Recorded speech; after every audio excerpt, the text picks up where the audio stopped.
네, 오늘 8월 26일 수요일 날 새벽 예배에 나오신 우리 성도님들을 환영합니다. 오늘 본문의 말씀은 로마서 14장 13절부터 23절까지의 말씀입니다. 구원은 하나님의 선택으로 또 하나님의 은혜로 믿음으로 얻는 것입니다. 그렇게 구원을 받은 우리들에게 하나님께서 기대하시는 것은 하나님께서 기뻐하시는 거룩한 사한제사로, 사한제물로 우리를 드리는 것입니다. 우리가 하나님께서 기뻐하시는 거룩한 사한제물로 우리의 몸을 드린다는 것은 형제를 사랑하는 것입니다. 형제를 사랑한다는 것은 형제에게 악을 행하지 않는 것입니다. 또 형제를 사랑하는 것은 믿음이 연약한 자, 어제 우리가 함께 말씀 나누었습니다. 믿음이 연약한 자를 받아주는 것입니다. 좀 부분적으로 다른 것, 또 다른 것에 대해서 비판하지 않고 그 형제를 받아주는 것, 그게 사랑이다, 이렇게 말씀을 함께 나누었습니다. 오늘 본문의 말씀도 그런 논지를 이어가고 있습니다. 서로 비판하지 말 것을 우리에게 말씀하고 계십니다. 여러분, 구원받고, 우리는 구원을 받고 또 하나님의 자녀가 되었다는 말의 의미를 우리는 꼭 하나님을 위해서 일을 한다는 것으로 이어져 가는 경향이 참 많습니다. 왜냐하면 우리 안에 처음부터 우리 안에 우리가 선교를 받았고 또 우리 외국에서 말씀을 전해준 사람들이 있었기 때문에 우리는 항상 하나님을 위해서 뭔가를 하는 것에 대해서 굉장히 초점이 맞춰져 있습니다. 여러분, 그런데 복음을 가지고 세상에 나간다는 말은 그 복음의 그 핵심, 복음의 참된 의미가 무엇인지를 분명히 알고 그것을 우리가 살아내고 또 그렇게 살 것을 다른 사람들에게 요구하는 것이 저는 복음이라고 생각합니다. 그렇기 때문에 사도 바울이 로마 교회에 복음을 설명하면서 그 복음이 영혼의 구원에 그치지 않고 하나님께서 기뻐하시는 일을 해야 된다. 그 기뻐하시는 일이 바로 형제를 사랑하는 것이고 형제에게 악을 행하지 않는 거다. 그 다음에 다른 사람을 비판하지 않는 거다. 이것에 복음의 초점이 있다는 것을 기억하셔야 됩니다. 복음을 전하는 것도 매우 중요합니다. 여러분, 그런데 복음을 전해서 복음의 능력이 이루어지기 위해서는 그 복음이 포함하고 있는 모든 내용을 다 이해하는 것도 함께 중요한 것입니다. 자, 그래서 사도 바울은 지금 복음에 대해서 계속 설명을 하고 있는 겁니다. 형제를 비판하지 마라. 자, 보십시오. 13절에 보시면 그런즉 우리가 다시는 서로 비판하지 말고 도리어 부딪힐 것이나 거칠 것을 형제 앞에 두지 아니하도록 주의하라. 서로 비판하지 마라. 로마 교회의 갈등이라는 것은 이런 것이었습니다. 먹는 것에 대한 갈등이 많았다고 말씀을 드렸습니다. 이 먹는 것이라는 것은 우상의 신전에 바쳐졌던 그 음식을 먹어도 된다는 사람들과 먹으면 안 된다고 믿었던 사람들의 갈등이 있었습니다. 그래서 서로 비판하지 마라. 비판하지 마라. 왜냐하면, 자, 보십시오. 14절에 보시면 이렇게 말합니다. 내가 주 예수 안에서 알고 확신하노니 무엇이든지 스스로 속된 것이 없으되 다만 속되게 여기는 그 사람에게는 속되니라. 무엇이든지 스스로 속된 것이 없다. 사람이 먹음으로 그 사람이 어떤 그 죄 가운데 있게 하는 그런 것은 없다. 그런데 그 사람이 속되게 만들어버리는 것, 죄인으로 만들어버리는 것은 마음에 부정하다고 생각하고 찜찜한데 사람들이 먹기 때문에 그것을 함께 먹는 그것이 사람을 죄인 되게 만든다. 그런 의미를 갖는 것이죠. 그러면서 이제 구체적인 실천 사항에 대해서 말을 하고 있습니다. 자, 15절 보십시오. 만일 음식으로 말미암아 내 형제가 근심하게 되면 이는 내가 사랑으로 행하지 아니함이라. 음식으로 인하여서 형제를 근심하게 한다. 는 말의 의미는 제가 로마 교회 안에 두 부류의 사람이 있다고 말씀드렸습니다. 유대인 출신들, 그 다음에 이방인 출신들이 있다고 했습니다. 유대인 출신들은 어려서부터 음식에 대한 교육을 받고 자랐기 때문에 음식을 가려 먹습니다. 아무거나 먹지 않습니다. 근데 이방인들은요, 그렇지 않죠. 다양한 사람들이 있고, 또 그 문화 안에서 음식을 이렇게 터부시하는 것도 있겠지만, 대부분은 다 음식을 다 받아들인다는 것입니다. 그런데, 음식으로 형제를 근심하게 한다는 말은 어떤 의미냐 하면, 유대인들을 말합니다. 그러니까 이방인들은 아무거나 막 먹습니다. 그리고 이게 아마 교회의 대다수인 것 같았습니다. 근데 유대인은 아주 소수이고, 그리고 소수에 속한 유대인들이 먹는 것을 터부시하는데, 먹는 것을 아무거나 먹으려고 하지 않는데, 그런데 보십시오. 형제를 근심하게 합니다. 대부분의 교인들이 그 우상에게 바쳐졌던 음식을 마음대로 먹는 겁니다. 근데 이것 때문에 유대인 형제들이 마음에 부담이 되는 거예요. 저걸 왜 먹나? 저걸 먹으면 안 되는데, 이런 생각들을 하게 된다는 거죠. 그래서 이렇게 말하는 겁니다. 사랑으로 행한 것이 아니라 형제를 망하게 하는 것이다. 그리고 그것을 자꾸 먹으라고 하는 것입니다.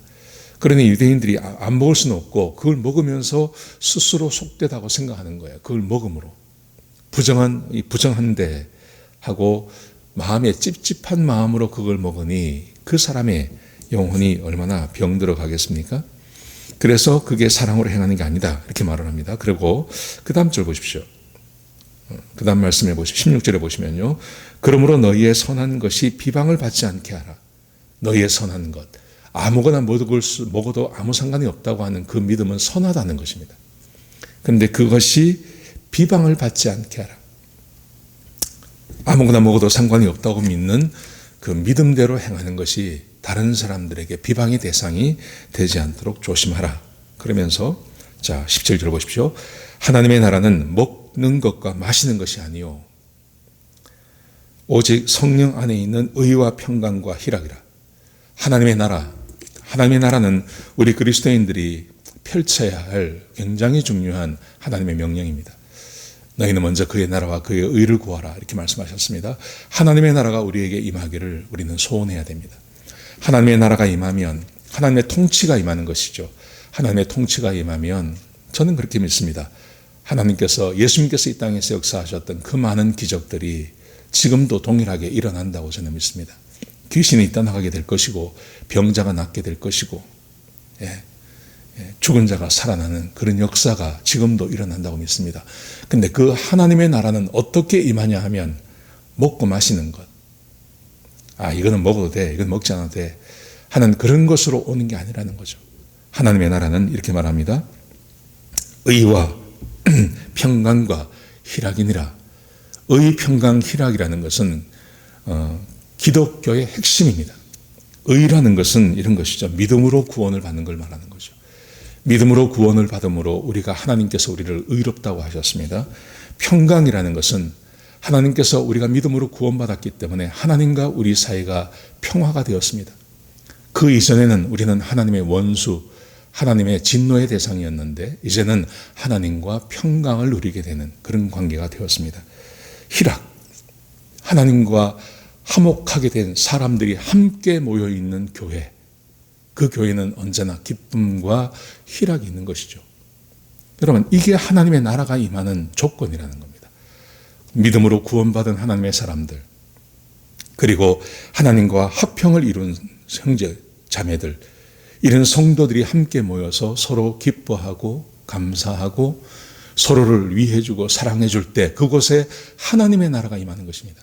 여러분, 그런데 먹는 것 때문에 이거는 먹어도 된다, 이거는 먹지 말아야 된다 하고 서로 다투고 싸운다면 그곳에 화평이 없어지지 않습니까? 비록 구원받고 하나님과 화평하게 되었다 하더라도 거기에 기쁨이 없는 거죠. 기쁨이 아니라 반목이 생기고 서로 미워하는 일들이 발생하게 되니까 하나님의 나라가 그곳에 임하지 못하게 되는 것입니다. 얼마나 큰 손해를 보는지 모릅니다. 자, 그래서 보십시오. 18절에 보시면요. 이로써 그리스도를 섬기는 자는 하나님을 기쁘시게 하며 사람에게도 칭찬을 받느니라. 하나님을 기쁘시게 하는, 하나님을 섬기는 사람들, 구원받고 하나님으로부터 의롭다는 말을 듣고 하나님과 평강을 이룬 그 사람들은 이 말입니다.